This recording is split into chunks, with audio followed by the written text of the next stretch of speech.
Hi guys, நான் உங்கள் சுபாஸ்ரீ. இன்றைய தேவ வாக்குத்தத்தம்.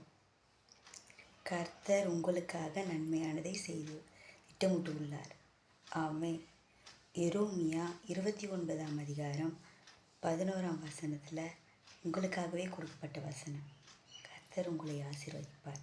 ஆமென். லைக் பண்ணுங்கள், ஷேர் பண்ணுங்கள், கமெண்ட் பண்ண மறந்துடாதீங்க. ஓகே, பாய். இது உங்களுக்காகவே கொடுக்கப்பட்ட 2ஆம் வசனம். இதோ நான் புதிய காரியத்தை உங்களுக்காகவே செய்ய போகிறேன் என்று மெய்யாகவே உங்களுக்கு சொல்லப்பட்ட வசனம். ஏசையா 43ஆம் அதிகாரம் 19ஆம் வசனத்தில் இவ்விதமாய் கொடுக்கப்பட்டுள்ளது. ஆமென்.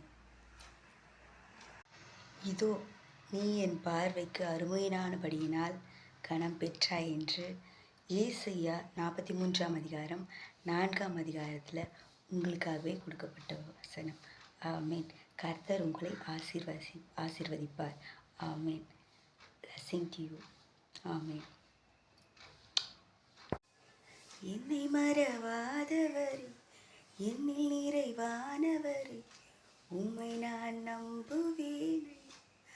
ஈசரேசையா, உயிருள்ள நாளெல்லாம் நான் நம்புவேனையா.